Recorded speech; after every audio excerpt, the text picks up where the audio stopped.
Est-ce que tu l'as lu le livre de Netflix, La règle, pas de règle? Non. Eh ben, franchement, je te recommande de le lire. Il est incroyable et ça parle de responsabilisation des gens dans ta boîte, entre autres.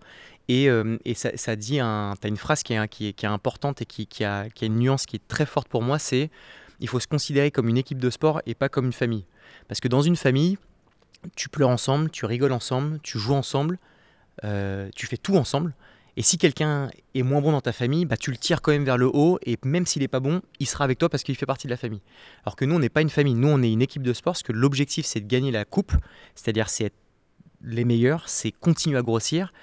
Et pour gagner la coupe, il faut avoir que les meilleurs. Et que les meilleurs, ça veut dire qu'on pleure ensemble, on rigole ensemble, on sourit ensemble, on mange ensemble. Par contre, tu es obligé d'être à ta place d'un point de vue au niveau de ton niveau, de tes compétences.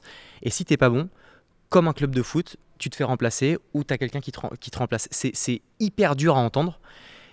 J'en ai parlé moi à mon équipe et il y en a qui m'ont dit putain c'est dur ce que tu nous dis quand même parce que c'est pas comme ça qu'on a avancé.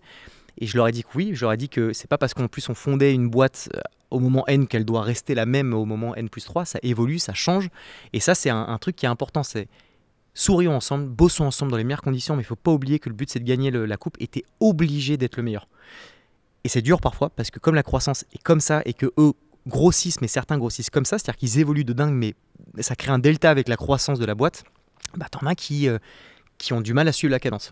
Et donc ça crée un sentiment de pression un peu naturel où tu te dis putain mais ça va trop vite et moi j'ai du mal. Et c'est là où je vois que tu es sur un nouveau moment de vie de boîte où bah, il va y avoir aussi des choix à faire je pense, qui seront durs, mais la logique de se dire voilà zéro turnover, on est beau, on est rose, ça marche que un temps, et il y a un moment où tu as la réalité du marché qui fera que pour bouffer le monde, faudra s'entourer des meilleurs, et ça veut dire qu'il y aura sûrement des personnes de chez Com qui partiront à terme un jour, et je suis hyper à l'aise avec le fait de le dire. D'où le fait de parler de seniorisation de la boîte et Exactement. de. Qui ne remplace pas mais qui épaule les plus juniors. Après, j'étais parti à une conférence où il y avait la boss RH de Netflix. Ouais, Et puis trop la bien. phrase me dit un truc. Mhm. Et elle disait, elle a rajouté en plus de dire que.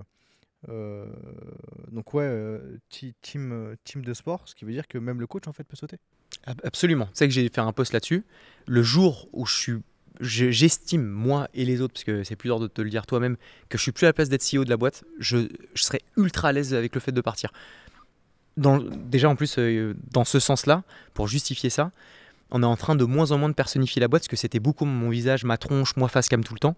Je sais pas enfin, pour ceux qui nous suivent un peu, s'il y en a qui nous suivent, ça fait 6-8 mois qu'on fait presque plus de vidéos de moi face cam dans la rue, où c'est moi qui illustre com. C'est pas parce qu'on a la flemme, c'est pas parce qu'on n'a pas le temps, c'est parce que c'est stratégique.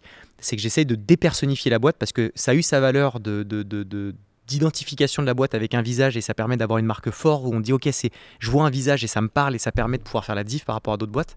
Par contre ça peut être dangereux parce que si je pars demain et que Com était dépendant de ma gueule, ça veut dire que ton modèle il fonctionne pas, il marche pas.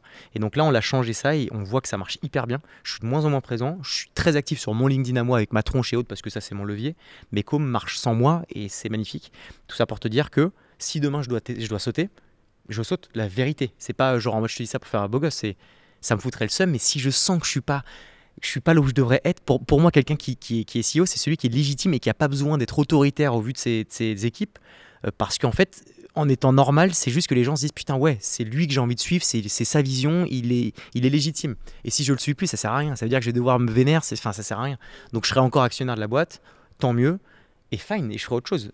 Après, je pense que j'ai ma place encore pour un moment, j'apporte encore pas mal de belles choses et j'estime continuer à le faire. Je suis tout le temps en recherche d'apprentissage, j'échange énormément, je bouffe des podcasts de ouf. Le média, je l'ai lancé de base pour ça, pour pouvoir m'entourer des best, apprendre de ouf.